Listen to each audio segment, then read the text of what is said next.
Vamos con el maestro Ricardo Sevilla, quien está al pendiente precisamente de lo que está ocurriendo rumbo a esta sesión de la Suprema Corte de Justicia de la Nación, en donde se determinará si por primera vez una mujer presidirá la Suprema Corte de Justicia de nuestro país o continuaremos por el camino de los neoliberales elegidos pues en tiempos de Peña Nieto o de Calderón. Y bueno, creo que de alguna manera también a los neoliberales se les está cayendo el teatrito, por eso urgidos a que la UNAM se pronunciara durante el fin de semana, a que saliera todo el estiércol con el que quieren embarrar este proceso, no solamente a Yasmín Esquivel, no solamente al presidente Andrés Manuel López Obrador, se vienen temas muy importantes como la constitucionalidad o inconstitucionalidad, dependiendo del caso, de la reforma electoral, el plan B del presidente, y eso lo definirá la Suprema Corte de Justicia de la Nación. Por eso es tan importante lo que está ocurriendo en el máximo tribunal de nuestro país. Por eso le decía, déjeme saludar al maestro Ricardo Sevilla, periodista independiente, escritor, condecorado, reconocido con el Premio Nacional de Locución 2022, columnista del diario Basta y orgullosamente miembro de esta familia sin censura. Están candentes las cosas rumbo a mediodía, ya en 15 minutos que iniciaría, de acuerdo a lo que nos informan, esta sesión en el máximo tribunal de nuestro país, mi querido Ricardo. Así es, querido Vicente, público memorioso, excelente año 2023 para todos, para todas, para ti, querido Vicente Serrano. Y vaya inicio de año, porque el presidente López Obrador arrancó la conferencia mañanera con todo, asegurando lo que usted y yo ya sabemos, que este será un año álgido y que será decisivo para consolidar la cuarta transformación. Y es que precisamente hoy, Vicente, es la sesión pública solemne, como bien informas, en la que las ministras y ministros de la Suprema Corte de Justicia de la Nación elegirán a la persona, hombre o mujer, que presida la Corte y el Consejo de la Judicatura Federal. Eso es muy importante, del 2023, de este año a 2025. Ahora bien, este proceso ocurre luego de que tras 4 años en el cargo, el ministro Arturo Saldívar concluyera su periodo apenas el pasado 31 de diciembre. Ahora, aunque la contienda tiene 5 aspirantes que no se han mencionado, Javier Lainez, Alberto Pérez y Norma Lucía Piña, la atención está concentrada en dos actores, en la magistrada Yasmín Esquivel y en el ministro Alfredo Gutiérrez Ortiz Mena. La decisión definitivamente no será nada fácil. Y es que de entrada, la sesión que se llevará a cabo este lunes ya al mediodía, 14 minutos se supone que iniciará, será presidida, fíjese usted, por Luis María Aguilar Morales. Él no está contendiendo, es el ministro decano, es decir, el de mayor antigüedad, y en ella participarán los 11 ministros que conforman la Suprema Corte. Y eso, desde mi punto de vista, es el primer dique, porque no debemos olvidar que Luis Miguel Aguilar siempre ha obedecido a los intereses de Felipe Calderón. ¿A qué me refiero? Usted lo debe saber. Este personaje, este ministro decano, fue nominado por el propio Calderón en 2009. Entonces, ese es el primer problema desde mi punto de vista. Ahora bien, en el Pleno, los 11 miembros deberán emitir su voto en favor de alguno de los 5 candidatos que hoy aspiran a suceder a Arturo Saldívar. Es importante destacar, público memorioso, que para obtener el cargo, uno de los contendientes deberá obtener un mínimo de 6 votos. Y en caso de que ningún aspirante logre la mayoría requerida en votaciones, se deberá realizar una segunda ronda, pero ahí ya no podrán participar los 5 aspirantes, sino solamente aquellos ministros o ministras que hayan obtenido el mayor número de votos en los primeros resultados. Es importante que usted lo sepa, porque los medios de comunicación no se han dedicado a explicarle a la gente cómo va a llevarse a cabo el proceso. Ellos están en dimes y diretes, en ataques, lanzando sus dardos ponzoñosos a diestra y siniestra. Aquí debo decirles que lo que me ha parecido absolutamente miserable de parte de la prensa corporativa y sus voceros es que se hayan centrado en la campaña de descrédito que inició Guillermo Sheridan y Latinus, que usted ya conoce los detalles porque se los hemos contado aquí y en otros espacios, esta campaña contra la ministra Yasmín Esquivel, y no nos han dado a conocer el perfil de los aspirantes a presidir la Suprema Corte de Justicia. Ahora, en este momento, desde luego, ya ha quedado desmontado el supuesto plagio que habría llevado a cabo la ministra Yasmín Esquivel, que tanto cacarearon los neoliberales en todas partes. Hubo un nado sincronizado, usted ya lo sabe, salió en Latinos, lo firmó Guillermo Sheridan, pero le dieron vuelo en el Universal, en Excelsior, en Milenio, en el Financiero, en todos los medios de comunicación corporativos y desde luego en los perfiles de Twitter, de Facebook, de la oposición y sus hordas de bots. Ahora, Sheridan y sus compinches, Vicente, contaban con que la UNAM iba a responder tardíamente a favor de su bélica cruzada, pero ¿qué crees? No fue así. La UNAM ya respondió y respondió formalmente y categóricamente, pero la respuesta no está en las redes sociales. Nosotros que siempre estamos revisando y estamos muy atentos con esto, es importante que demos a conocer que la respuesta salió en la Gaceta UNAM y aquí nosotros tenemos esa Gaceta. La respuesta que da la Universidad Nacional Autónoma de México es tremenda porque desmonta el montaje, lo desmonta completamente porque estos personajes que usted ya sabe perfectamente que o no leen o se hacen los pasguatos, pasaron por alto la pregunta que había hecho la gente y de verdad Yasmín Esquivel hizo su tesis antes que el personaje que habría sido plagiado y la ministra Esquivel denunció que el archivo que contiene sus tesis fue indebidamente y de forma ilegal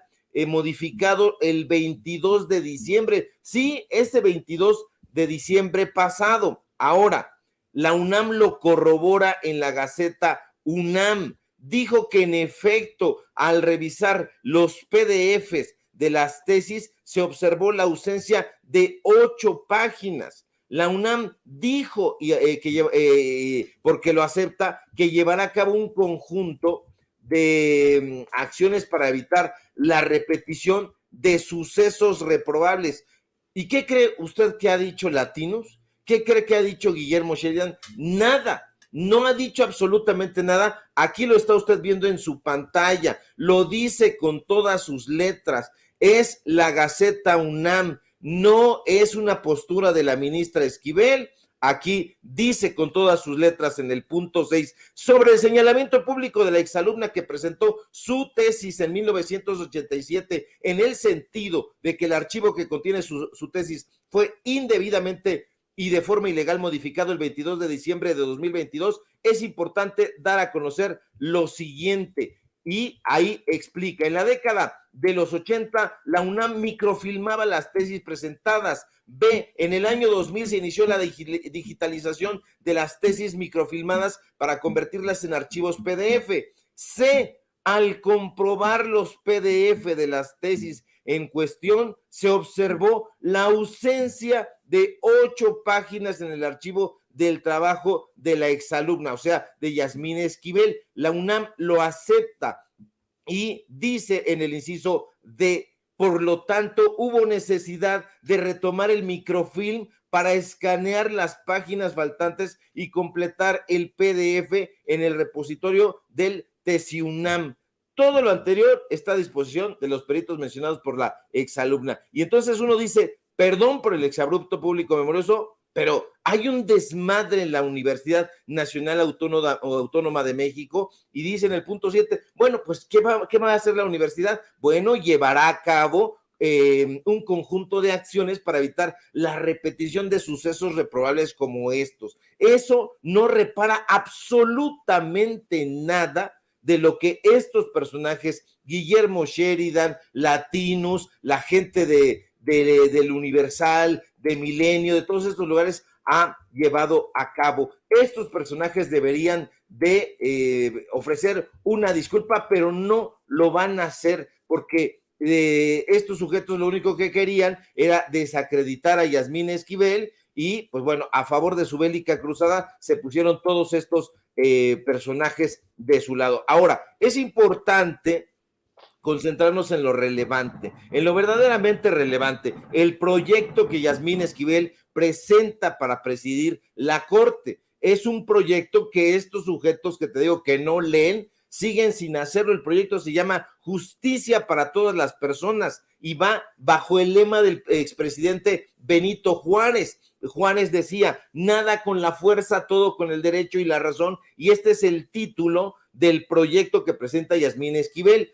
Es la ministra, ya lo sabe usted, que aspira a presidir la Suprema Corte de Justicia de la Nación. Y aquí es donde comienzan las incomodidades para la derecha. Y es que uno de los objetivos, Vicente, la ministra Esquivel es que el Poder Judicial tenga un objetivo muy claro. ¿Cuál es ese objetivo? Incluir a más mujeres. Y yo le pregunto aquí retóricamente, ¿usted cree que eso de incluir más mujeres en el Poder Judicial coincide con las ideas machistas de Guillermo Sheridan? ¿Usted cree que esa propuesta coincide con las inclinaciones misóginas de Broso, el empleado de Latinos? ¿Usted cree que personajes como Raimundo Rivapalacio, que hoy sale, por cierto, a decir que su reportero estrella, Juan Carlos Rodríguez, salió el fin de semana a buscar a Ulises Báez Gutiérrez, el supuesto personaje a quien la ministra Esquivel habría plagiado para entrevistarlo? ¿Están interesados en darle a usted a conocer la auténtica información en torno a este caso? Claro que no, por supuesto que no. Y bueno, pues nosotros vamos a estar muy atentos con lo que se vaya generando en torno a la información sobre este proceso, que no es solamente un proceso interesante, Vicente, es un proceso decisivo y también un proceso histórico. Si hay una mujer que vaya a presidir la Suprema Corte de Justicia de la Nación, está muy pendientes, pero desde mi punto de vista no le surtió efecto este nuevo montajes que llevó a cabo Latinos. Por cierto, ¿qué hay detrás de todo esto? Porque la gente puede decir, sí plagió, no plagió, dependiendo del medio en el que se informe. Pero cuando dice el presidente hoy en la mañanera que el Poder Judicial está secuestrado, ojo, uno entendería lo relevante de lo que va a ocurrir hoy en la Suprema Corte de Justicia de la Nación. Está secuestrado el Poder Judicial, dice el presidente hoy. Vamos a ver y escuchar. Que por cierto, aquí está la jefa de gobierno y de manera respetuosa le pido que no se deje la investigación sobre lo sucedido. Renovaciones que se dan al iniciar 2023. Y hablando de los pendientes que hay, uno de los pendientes y retos que siempre se han tenido es la seguridad y la justicia. En este caso, la impartición de justicia. Aquí se han expuesto los vicios que se mantienen todavía en el Poder Judicial. Precisamente el día de hoy, la Suprema Corte va a renovar su presidencia y, por lo tanto, la presidencia del Tribunal Federal. Preguntarle, presidente, ¿cómo ve que será esta elección? ¿Cómo ve que será la votación? Si considera o está viendo que van a influir las presiones externas, sobre todo por la ministra Yasmín Esquivel, y si nos pudiera compartir en su experiencia cómo ha visto el trabajo de cada uno de los 5 candidatos que aspira a ser el presidente de la Suprema Corte. Hay 2 mujeres, las ministras Yasmín Esquivel y Norma Piña.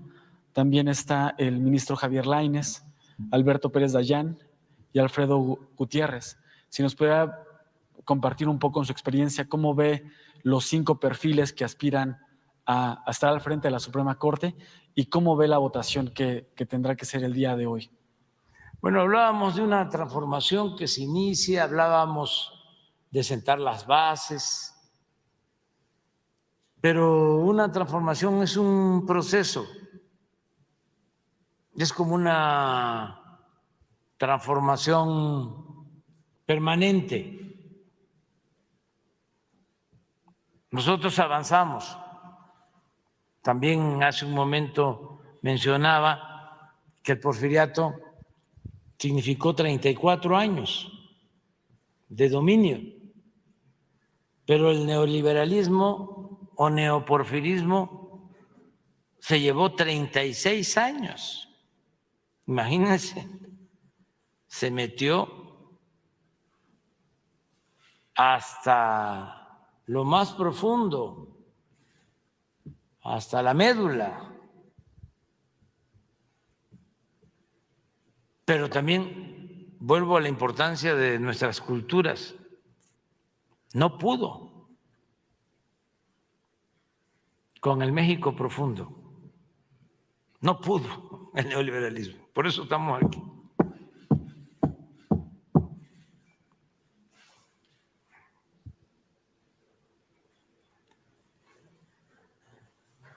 Entonces, fue bastante lo que avanzaron en querer que México fuese país de unos cuantos.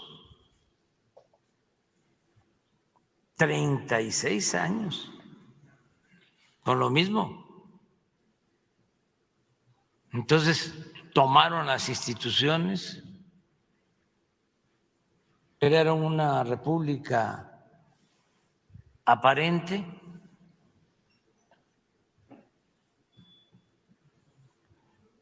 dedicaron el gobierno a facilitar el saqueo,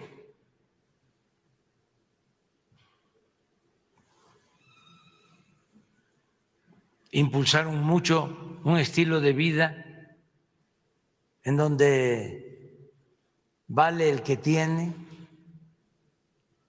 un estilo de vida materialista, individualista, egoísta.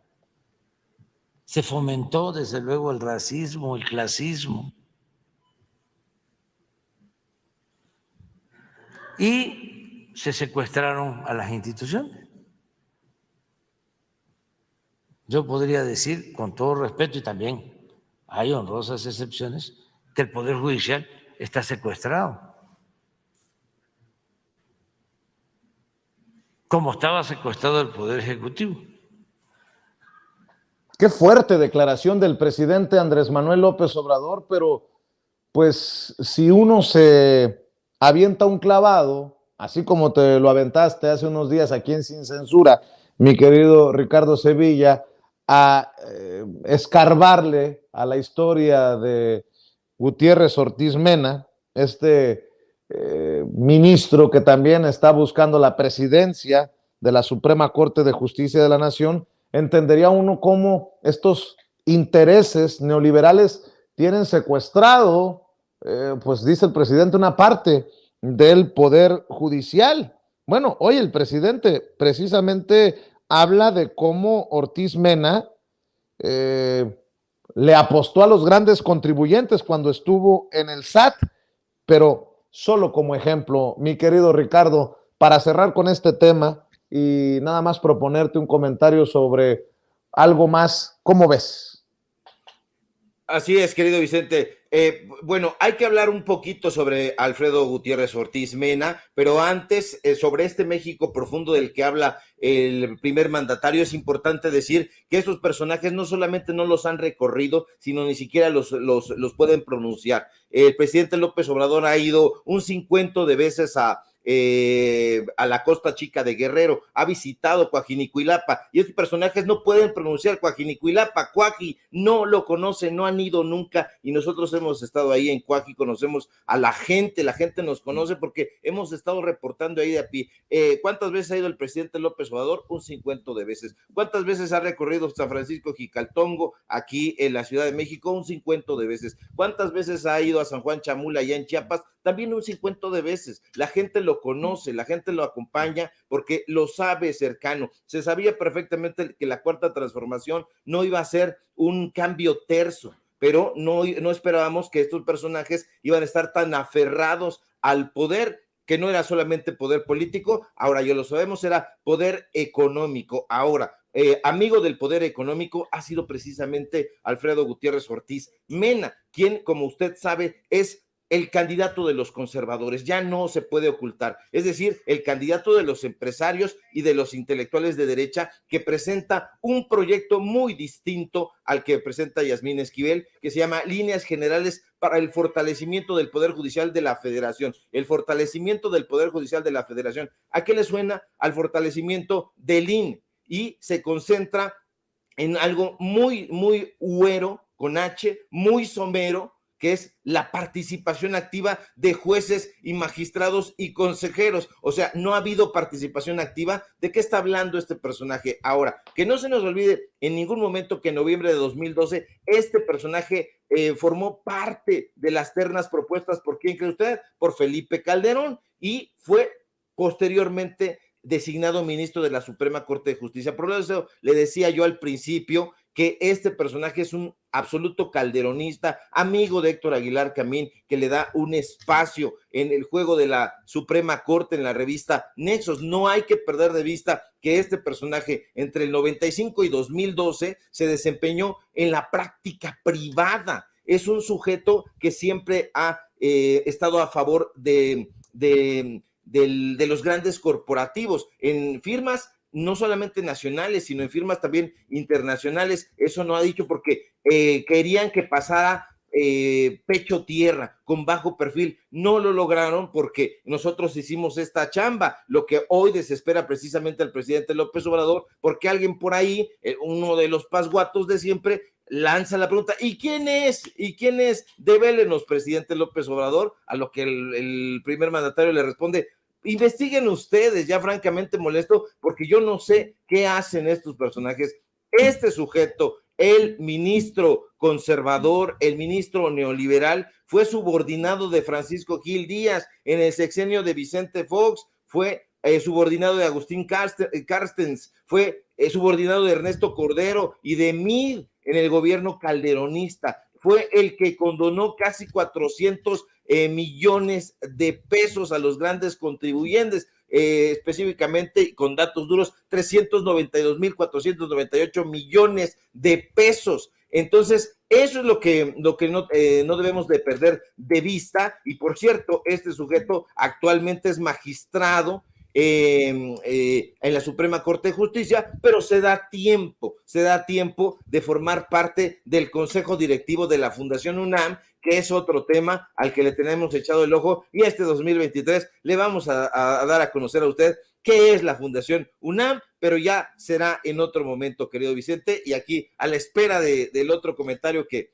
quieres que le entremos. Sí, fíjate, bueno, estamos al pendiente de la transmisión desde la Suprema Corte de Justicia de la Nación de esta sesión, mi querido Ricardo, pero me llamó mucho la atención que ayer leí, de hecho algunos colegas, amigos, amigas, me enviaron este hilo de Ernesto Ledesma, el director de Rompeviento TV. Creo que no me he metido personalmente con Ernesto Ledesma y no lo pienso hacer, pero me llama mucho la atención la reacción que tuvo a los comentarios que hiciste, que hicimos, la entrevista incluso a San Juana Martínez luego de que él se presentara en la última mañanera del 2022 y sacara este tema de Notimex ante el presidente. Menciona, yo sí, la verdad, debo decir con todo el sarcasmo del mundo, me refería ¿cómo le llamo? La intocable de la 4T, palabras más, palabras menos. Ese fue su fraseo de Ernesto Ledesma en la mañanera, y de cómo señalaba básicamente que San Juanes estaba clavando o malgastando no sé cuántos millones de pesos, ¿no? En tiempos de la huelga. Pero, caray, yo con mucho respeto a Ernesto Ledesma le digo, a ver, pues seguramente muchos no están de acuerdo cuando yo voy a la mañanera y hago una exposición, un planteamiento, y pues a eso estamos abiertos, Pero de ahí a las descalificaciones personales y estas cosas, dice, y como no tengo ningún reparo, ningún miedo, lo voy a mencionar. Creo que tiene varios hilos, porque dice hilo 1 e hilo 2, y hay algunos que son hasta de 20 y tantos tweets, pero bueno, creo que habíamos mencionado una reacción a algo que tú publicaste en Twitter, y ayer escribió: después de mi intervención en la conferencia de prensa del presidente López Obrador el día 30 de diciembre, se desataron una cadena de ataques a través de trolls, bots o personas con identidad. También la directora de Notimex, San Juana Martínez, hizo declaraciones. Y sigo leyendo este primer hilo. Me voy a permitir escribir un kilométrico hilo para abordar el tema y responder algunos comentarios. Son 3 temas que abordamos con el presidente: el caso Kenny Hernández, el caso Viaducto Bicentenario y el caso Notimex.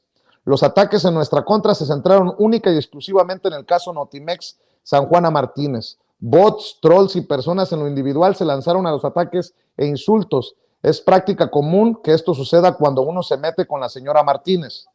Inmediatamente después de nuestra intervención en la mañanera, la directora San Juana Martínez acordó una entrevista con el señor Vicente Serrano en el medio Sin Censura.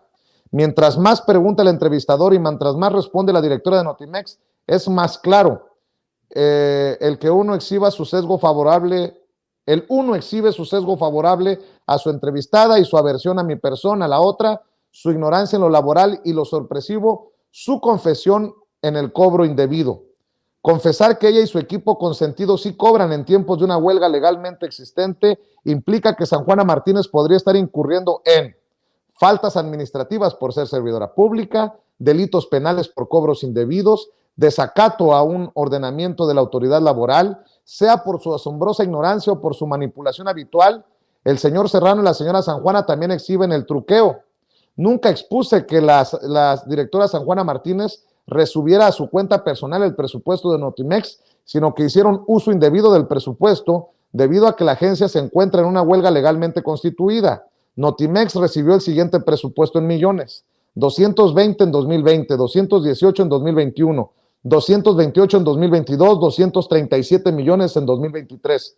Si la huelga se asienta el 5 de marzo de 2020, ¿por qué la directora y sus cercanos cobran sueldos? ¿Cómo se justifica el incremento del presupuesto de 2022 y 2023? En sentido estricto, la directora San Juana Martínez y sus cercanos son esquiroles. Desde mi punto de vista, cobrar mientras otros compañeros están en la calle no solo es ilegal e indebido, es inmoral, como inmoral es defender este tipo de conductas para quedar bien arriba. Otra lamentable realidad es que la directora San Juana Martínez nunca se ha sentado en las mesas de negociación con los trabajadores de Notimex, nunca. ¿Cómo llegar a acuerdos si nunca te sientas a darle una oportunidad a la palabra? ¿Cuál es la demanda principal de la directora de Notimex para llegar a un acuerdo? La renuncia de la secretaria general del sindicato, Adriana Urrea. En la penúltima reunión de la mesa de negociación entre el sindicato y la dirección de Notimex estaban presentes la entonces secretaria de Gobernación, Olga Sánchez Cordero, la secretaria del Trabajo, Luisa María Alcalde, el vocero Jesús Ramírez Cuevas, el director del Centro de Conciliación y el representante de la Junta Federal de Conciliación y Arbitraje. La primera sorpresa fue que la directora de Notimex, San Juana Martínez, no se presentó a la mesa de negociación. La secretaria Olga Sánchez Cordero estaba sorprendida. Señaló que nunca le había sucedido eso, pero que seguirían porque esa era la instrucción del presidente López Obrador. Cuando el representante legal de San Juana Martínez, Víctor Fernández Peña, señaló que la condición era la salida de Adriana Urrea, la secretaria Luisa María Alcalde preguntó la razón o el fundamento de esa petición. El señor Fernández simplemente se encogió de hombros y dijo no saber. Todos los ahí presentes se voltearon con incredulidad a verse. No lo podían creer. No importa quién sea, tienes que fundamentar las razones, probar lo que dices. Se ha ordenado la reinstalación de 42 trabajadoras, incluyendo la secretaria Adriana Urrea. La directora de Notimex lo hace porque puede hacerlo. Nadie se atreve a meterse con ella, ni dentro del gobierno ni fuera de él. Las campañas en redes sociales y el espionaje de quien se atreva puede ser un costo muy alto. La directora de Notimex sabe que tiene el 100% del respaldo del presidente. Nunca supo atesorar eso y sus abusos y excesos han cruzado la dignidad y la integridad de muchas personas. Todas las personas que entraron a trabajar con ella salieron. Hemos entrevistado a 14 extrabajadores de Notimex, 2 sindicalizados, 12 no sindicalizados de Notimex que entraron con San Juana. Los 2 sindicalizados no eran del sindicato, eran del propio sindicato que ella formó. Si un día el presidente López Obrador escuchara todos esos testimonios, comprendería que esto no es un asunto de bandos o grupos políticos que se dan dentro o fuera de su gobierno, sino de graves violaciones a los derechos humanos y laborales de muchas personas. San Juana Martínez asumió el cargo el 21 de marzo del 2019. La misión, combatir la corrupción. En términos estrictamente reales, ¿qué resultados hay de eso? ¿Por qué no detuvo al exdirigente del sindicato, Conrado García Velasco? ¿No es irónico que las propias trabajadoras del sindicato le exijan eso mismo a San Juana? ¿Por qué no hay auditorías contra exdirectores de Notimex? ¿Ha habido auditorías a la administración actual de Notimex? ¿Por qué hay ascensos e incremento de sueldos a trabajadores en plena huelga? ¿Cómo explica eso? Después de tanta persecución y ataques orquestados por la directora de Notimex al periodista Manuel Ortiz, su esposa y su hija tuvieron que salir del país y buscar trabajo en otros horizontes. Por increíble que parezca, cuando Manuel conseguía trabajo en una empresa y empezaba a publicar su trabajo audiovisual o escrito, sucedía lo mismo que en México. Llegaban cartas a los directores de esas empresas, firmadas por una supuesta Magali Sofía Álvarez o por un supuesto Jan Barbosa Peralta, siempre la misma redacción, personas inexistentes. Hace pocos meses, desde la distancia, Manuel también estuvo colaborando con un medio digital importante de México. Un día le llamaron y le dijeron que por órdenes de arriba ya no podía seguir colaborando ahí. Le sucede lo mismo a las otras ex colaboradoras que habían entrado a Notimex con San Juana. Si osan querer trabajar en otra dependencia de gobierno, aparece la señora Martínez y se acaba el trabajo. Si llegan a empresas privadas, llegan las mismas cartas. El poder de la señora Martínez es tal que lo mismo ataca a la jefa de gobierno Claudia Sheinbaum, que al canciller Marcelo Ebrard, que a la secretaria del Trabajo Luisa María Alcalde, al presidente Genaro Villamil del Sistema Público de Radiocomunicación, a la senadora Olga Sánchez Cordero, hasta la Junta Federal de Conciliación y Arbitraje. Todos saben que es la intocable, ningún funcionario puede tocarla, simplemente ese tema no se toca. Lo importante son las víctimas de toda esta lamentable situación de precariedad laboral y personal. Si alguien cometió un ilícito y se lo prueban, que le castiguen o sancionen. No tienen por qué estar en la calle desde hace más de 1000 días, mientras las otras cobrando calientitas en casa. No politizar, hacer lo correcto, hacer lo justo, el deber de un presidente. Bueno, porque respeto a Ernesto Ledesma, el director de Rompeviento TV, he leído su hilo número 1, porque hace referencia directa a su servidor. Y escribió un hilo número 2, tal vez más largo. Les ofrezco una disculpa, pero es importante, en aras de la verdad, y que aquí no somos ni trabajadores de San Juana Martínez, ni defensores a ultranza o a sueldo de San Juana Martínez. De hecho, me sorprende que no reconozcan que es en la entrevista a modo que le hacemos a San Juana Martínez y con sesgo que retoman sus declaraciones. Digo, algo bueno hemos de estar haciendo para que en una entrevista a modo los que atacan a San Juana Martínez retomen sus declaraciones. ¿Que no? Pero bueno, hilo número 2, dice. Al amanecer el 2023 descubro que el señor Vicente Serrano y un colaborador suyo, Ricardo Sevilla, se pasaron el último día del año obsesionados con quien esto escribe. No comprendo bien qué fibras toqué, pero videos, retos y tweets llovieron a montones. Lo relevante del caso Notimex lo escribí en el kilométrico hilo anterior. Los ataques y la respuesta a estos ataques no es importante, lo importante son las víctimas. Por esta ocasión y debido a la intensidad de los ataques voy a responder a nuestra audiencia. A ver, bueno, está bien, sigo leyendo. Sobre los ataques del señor Serrano y del señor Sevilla, sobre el señalamiento del señor Sevilla comenté con este tuit y él respondió con este otro. Solo añado la imagen de un tuit más que alguien de la audiencia colocó que explica un poco mi comentario. El señor Sevilla dice que el periodista Manuel Ortiz tenía 2 plazas en Notimex. El señor que se hace llamar de los datos duros está diciendo que San Juana Martínez le pagaba doble a Manuel. Tantita inteligencia no le vendría mal, que muestre los datos duros. Yo no dije que él era un bot o troll. Estoy señalando que es un servidor, es decir, que sirve a los pies de la directora de Notimex, que dice exactamente la versión de la señora Martínez y que se conduce con la misma vulgaridad al meterse con las esposas de los trabajadores. Cuando habla del periodista Manuel Ortiz, habla de su esposa y dice que es la sobrina de Roger Bartra. Pone el nombre completo de la esposa de Manuel. ¿Qué tiene que ver ella en esto? Un poco de inteligencia no vendría mal. Entonces también es sobrina de Armando Bartra. Desconozco qué fibra toqué de los señores Serrano y Sevilla, nunca he visto sus programas, nunca hemos usado material o participación de ellos en nuestro canal o redes, no me gustan las estridencias, las groserías, las vulgaridades, los shows, ni el grupo Berlín.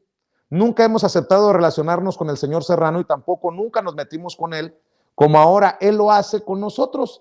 Quitando la palabra palero, no acostumbro a esas expresiones, comparto la visión de la persona que escribió este tuit y pone a una odiadora de Sin Censura, conocida como la Crosno, identificada como Nadia, dice, ¿sabes qué pasa, Ernesto? Que a los paleros como Vicente Serrano, que han convertido a la 4T y a AMLO como el gran negocio de su vida y que solo endulzan los oídos a su audiencia, no les gusta el periodismo ético y con vocación social. Bueno, cada quien tiene su opinión, la respetamos, no me voy a echar para atrás aquí. Dice, se escuda en una supuesta defensa a López Obrador, eso paga bien, dice Ernesto Ledesma. Se escuda en una supuesta defensa a López Obrador, eso paga bien. No considero ético el tipo de contratos que hizo con la Octava, tampoco su conducta frente al periodista Julio Astillero. Dice mucho de él, sin embargo, nunca me metí con él, mantuve sana distancia. Ni al señor Serrano ni al señor Sevilla se les hizo relevante el caso de Kenny Hernández, ni el viaducto bicentenario como consta en videos. Uno antes operaba en la Operación Berlín, el otro le mentaba la madre al presidente López Obrador. No padezco yo esas inconsistencias. Ese modo de machitos bravucones no me gusta, me parece penoso y vulgar. Lo importante es que liberen al activista indígena Kenny Hernández, que termine de una vez por todas una huelga de más de 1000 días, no se deje engañar por el show ni la estridencia, la vida está en otra parte. Bueno, yo nada más voy a decir, Ernesto, tampoco he hablado de tu soberbia y de tu egocentrismo y en ocasiones narcisismo. Yo no tengo por qué entrarle por ahí, pero deberías de preguntar a muchos colegas lo que piensan de ti. Sobre los contratos que yo firmo con las empresas con las que trabajo, no te importan, no tendrían por qué importarte. Y sobre lo de Julio Astillero, pues creo que el propio Julio ha opinado sobre eso. No, es algo que no te corresponde. Son relaciones personales, individuales, hasta íntimas, ¿por qué no decirlo? ¿Qué necesidad? ¿Pero qué necesidad?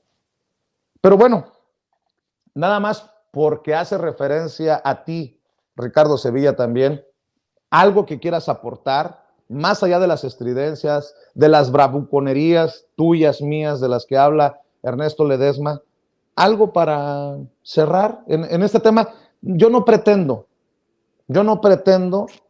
porque él ya dice que le mentaba la madre al presidente, o sea, ya anda en la misma campañita que nos han estado, al menos a Sin Censura, tratando de clavar muchos de estos disqueobradoristas que lo que buscan es dividir. Yo no voy a dividir, pero pues sí, de alguna manera calienta, hasta se me calentó el café, con eso te digo todo. Mi querido Ricardo, para cerrar este tema, insisto, yo no me voy a meter más ahí, no es que tenga miedo, no, tengo otras cosas más importantes que hacer, pero es importante para la gente que sepa que ni tenemos miedo a leer lo que se expresa de nosotros, se opina de nosotros, ni a un tema que creemos que es relevante. Pero bueno, ahora sí te escucho, Ricardo. Claro que sí, querido Vicente. Pues a lo mejor yo hablo fuerte, a lo mejor yo grito y tengo, mi cabeza tiene una cierta congruencia con mi lengua. Y cuando hablaba de Manuel Ortiz y su esposa, Analí Meraz Bartra, la sobrina de Roger Bartra, no mencionaba que era hija de Eli Bartra ni de Armando, ni sobrina de Armando Bartra, porque tiene una relación muy estrecha con Roger Bartra. Este personaje Ledesma, que es aburrido hasta la náusea, y ya habrá quien le guste y a quien no, pero no tenemos que ser muy inteligentes como él pide para darnos cuenta de que él se ha beneficiado de muchas cosas. Dinero público. Yo quiero ofrecerles datos duros y yo sí me voy a meter más en esto porque no hay forma de evadirlo, porque tiene que ver con el tema de Notimex y está muy relacionado. Entonces, he platicado con algunas personas que trabajan con Ernesto Ledesma. Nosotros no nos metemos con sus empresas, nosotros no decimos nada de la cadena de restaurantes que tiene Ernesto Ledesma, que inició en Chiapas y que ahora tiene aquí en la calle de Milán, en la colonia Juárez. Por cierto, que fui a comer ahí y me saludó Ernesto Ledesma. Tal vez no me reconoció, pero me dijo hola. Y estaba yo sentado ahí en su restaurante, porque yo tengo datos duros, yo no me ando con cositas, no me ando con cuentos y ese tipo de cosas. Trabajé con Enrique Krause, por supuesto que trabajé con Enrique Krause, no me descubrió Ernesto Ledesma ni absolutamente nadie porque se sabía perfectamente, estaba yo escribiendo en Letras Libres, trabajé en el periódico Excelsior, trabajé allá, los conozco muy bien, no tengo inconsistencias, como dice este sujeto. Yo le voy a demostrar que sí es importante hablar de los vínculos familiares del señor Ledesma, por ejemplo. ¿Qué pasó allá en Chiapas? ¿Qué pasó en el gobierno de Cuitláhuac García? No nos ha hablado mucho de lo que ha pasado. Estoy dando algunos indicios nada más de este personaje, un personaje polémico. Ojalá nos hablara de la relación que tuvo su hermana en el gobierno de Cuitláhuac García. No nos va a hablar. Yo sí le voy a hablar al respecto y le voy a aportar datos duros y cuánto ganaba la hermana de Ernesto Ledesma y qué tiene que ver toda esta trama con el caso Notimex. Entonces voy a presentar un reportaje. Ya la misma gente habla, la misma gente dice, la gente que trabajó con Ernesto Ledesma y que lo ha tratado, él dice que nosotros somos estridentes. Veo este hilo, también lo leí y esperé alguna develación, algún dato duro. Yo lo he escuchado en sus mañaneras, por cierto, lo escucho así porque me da un sopor, me da un soponcio, me parece bastante aburrido, pero yo tampoco me he metido ni me interesa meterme con él en lo personal. A mí sí me interesa esclarecer las cosas puntualmente, decir quiénes son los periodistas que realmente son independientes y quiénes se hacen pasar por periodistas independientes y pues bueno, realmente no lo son. Y Ernesto Ledesma forma parte de estos personajes. Yo le voy a aportar a usted datos duros sobre este sujeto. Me va a odiar porque ya me dijeron sus colaboradores que odia y que es resentido para toda la vida y va a estar buscando alguna cosa que haya yo dicho hace 20 años. A lo mejor si lloré cuando salí de sexto con el vals, él lo va a sacar ahí a relucir en algún momento, pero realmente no me interesa. Yo voy a sacar ese reportaje que tiene que ver con el tema Notimex y por qué está trabajando Ernesto Ledesma ahí, por qué le conviene y qué ha hecho también con un cierto presupuesto que ha ingresado a las manos de su hermana de parte del gobierno de Veracruz. Aquí sí ya debe de importarle a Ernesto Ledesma qué onda con la familia. Yo se lo dejo ahí porque no le quiero quemar a usted el reportaje que vamos a presentar. Va a ser un reportaje interesante porque pone los puntos sobre las IES, sobre el caso Notimex y nos vamos a dar cuenta también que Ernesto Ledesma pues no es precisamente un periodista de izquierda, un periodista al que le importe la transformación. No nos colgamos de López Obrador absolutamente y si él piensa diferente, que lo demuestre, pero no con hilos donde califique nuestro proceder y nos dice que somos machitos, bravucones. No. Prueba de que no soy bravucón es que fui a su restaurante, lo saludé, nos saludamos muy bien. No, Ernesto Ledesma, se llama Tierra Adentro, por cierto, aunque sirven frío, pues se recomienda. Muy buenas pizzas, hay que decirlo, maestro, muy buenas pizzas, ¿eh? Muy buenas pizzas. La pizzas. neta, yo también he ido a Tierra Adentro para que no vayan a pensar mal, ¿no? O sea, muy buenas pizzas. Buenas, sí. Ahí lo saludamos, no nos reconoció y todo bien, perfecto, pues cada quien hace con su dinero lo que viene. Los colaboradores son los que están enojados y los que nos han buscado y que nos dicen que no les paga, teniendo cadena de restaurantes, pues sí llama la atención que no pague y bueno, en fin, ya presentaremos los datos duros, querido Vicente, y pues mientras tanto que saque los hilos que quiera, a nosotros nos da mucha risa y bueno, no queremos dividir porque además no tenemos por qué dividir ningún proyecto. Nosotros tenemos un proyecto periodístico. Personalmente yo tengo un proyecto que se llama Los Datos Duros. Ya le voy a mostrar quién es su amigo Manuel Ortiz, quién es la esposa de su amigo Analí Meraz Bartra y cuál es la relación que tuvieron con Guillermo Sheridan, cómo infiltraron la UNAM y bueno, varias cositas que le van a interesar y no con hilos. Se lo va a poner en un texto que lo vamos a publicar en Paralelo 24 y si hay chance, querido Vicente, pues lo presentamos acá también para que la gente sepa, ¿no? Y a ver, que quede claro, Ricardo, ¿cuándo te he censurado yo un tema? Es más, el tema de Notimex, en una reunión editorial antes, en un intercambio de mensajes, oye, está muy cabrón. Yo dije, hablen de lo que se tenga que hablar. Yo nunca he censurado a nadie, pero de ahí a que me enjarete y me digan, pues es que no entienden cómo funciona sin censura. O sea, tú dices, voy a presentarlo en Paralelo y si puedo decir, tú puedes hasta donde tú quieras, para que quede claro a Ledesma y a todos cómo funciona sin censura. Yo no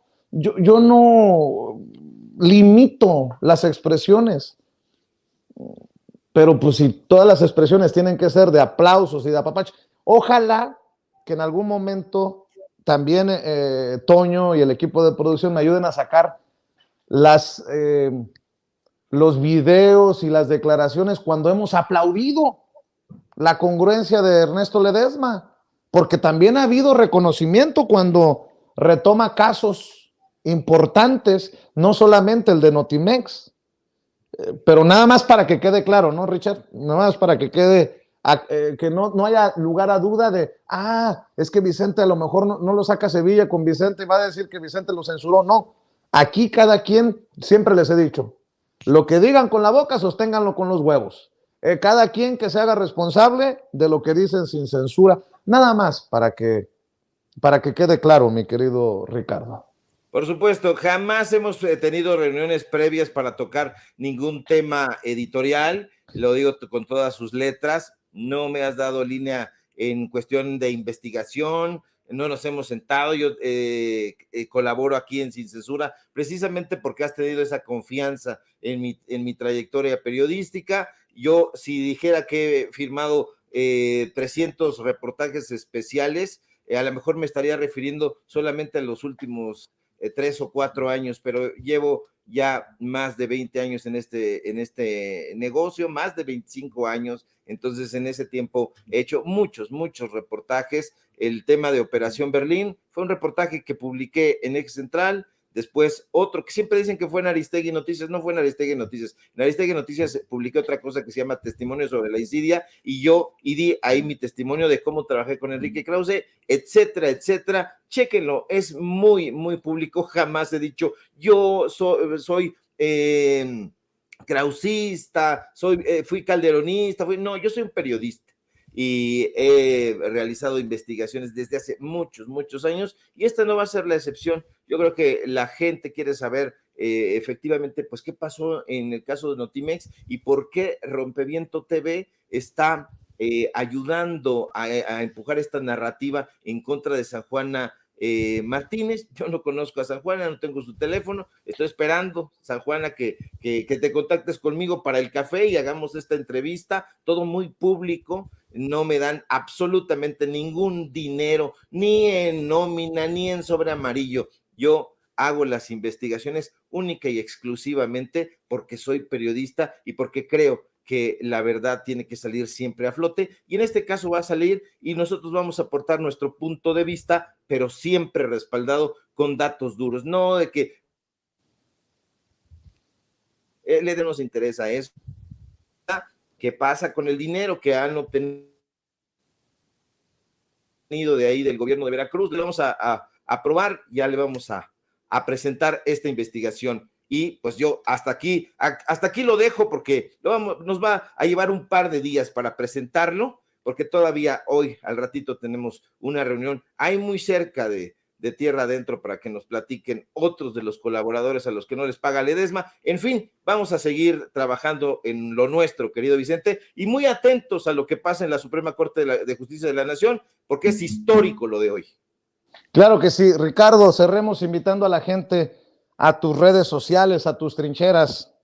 Si me permites, Ricardo, bravucón, peleonero, ya pórtate bien.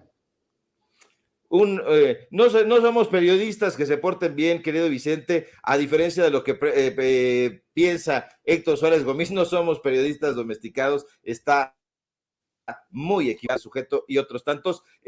Síganme por favor en mis redes sociales, en Twitter @Sevilla Crítico, en Facebook Ricardo Sevilla, así nada más. Síganme en Paralelo 24, donde vamos a publicar justamente toda la trama que hay detrás del caso Notimex. Síganme por favor en Los Datos Duros, Ricardo Sevilla, Los Datos Duros. Hoy tenemos informativo en punto de las 8:30, no se lo pierda. Y síganme por favor aquí en La Familia Sin Censura, de donde somos orgullosamente miembros y colaboradores, y vienen todavía más responsabilidades acá que seguramente le van a indignar a Ernesto Ledesma, pero nos vale gorro porque nosotros vamos derecho y no nos quitamos. Abrazo fuerte, querido Vicente, público memorioso. Feliz año.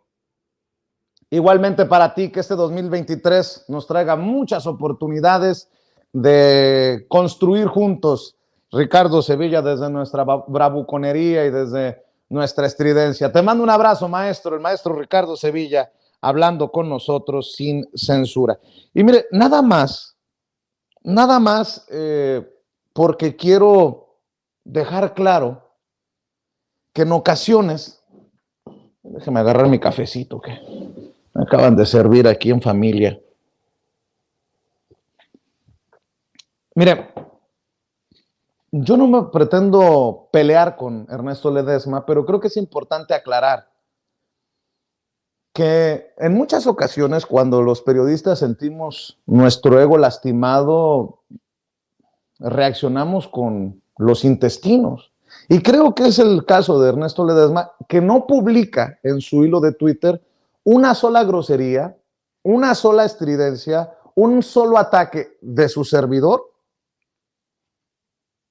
a su trabajo o a su persona.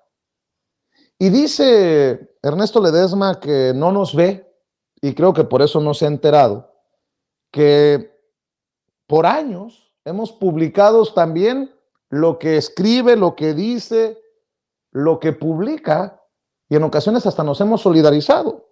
Hace 2 años, por ejemplo, publicamos un video, déjenme revisar la fecha. Fue hace septiembre 18 de septiembre del 2020. Con fuerza frente a Encinas, Ernesto Ledesma denuncia violaciones en conflicto de Aldama y Chenaló. ¿Eso es un ataque? Con fuerza frente a Encinas, Ernesto Ledesma denuncia violaciones en conflicto de Aldama y Chenaló. Luego por aquí encontré otro video que publicamos de Ernesto. No siempre vamos a estar de acuerdo. Por ejemplo, no estoy de acuerdo el viernes que haya dicho que San Juana Martínez es una intocable, porque la idea que yo tengo es que en la 4T no hay intocables. Por ejemplo, ¿no? Por eso inicié la entrevista con San Juana Martínez con gran sesgo, dice él, diciéndole que sí, ¿qué onda con ser intocable? En su momento también publicamos Ernesto Ledesma no va ya a mañaneras porque no le dan la palabra para cuestionar, en un diálogo que tuvimos con el maestro Horacio Franco. Ese no es un ataque, al contrario, es dar su versión de la situación.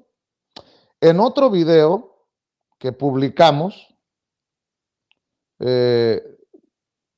durísimo hilo de Ernesto Ledesma sobre conflicto entre AMLO y Aristegui.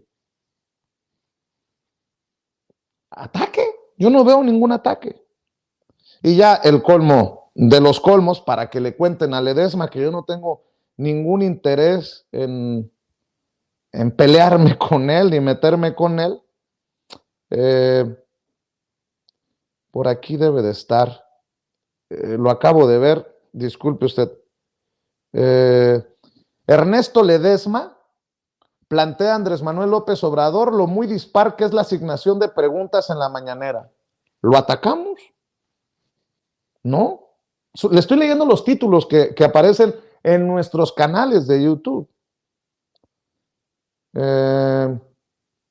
Y más aún, le decía, esto que publicamos hace algunos meses, por aquí lo acabo de ver, le ofrezco una disculpa, pero es que no estaba necesariamente preparado, se me ocurre nada más. Mire, aquí está. Hace algunos meses, 29 de septiembre del 2022, diálogo de Ledesma con Andrés Manuel López Obrador arroja luces donde había muchas sombras, de acuerdo a las declaraciones del maestro Jaime Hernández. ¿Ataques? Pues yo no veo ataques. Que no estemos de acuerdo, insisto. Bueno, hace unos días sobre la participación de Ernesto Ledesma. Ledesma denuncia ante AMLO que activista indígena lleva 2 años en prisión en el Estado de México. Para que vean que sí nos interesó el tema. Hace 3 meses, Ledesma reprocha a AMLO que no haya investigación sobre Cienfuegos. ¿Ataque? No.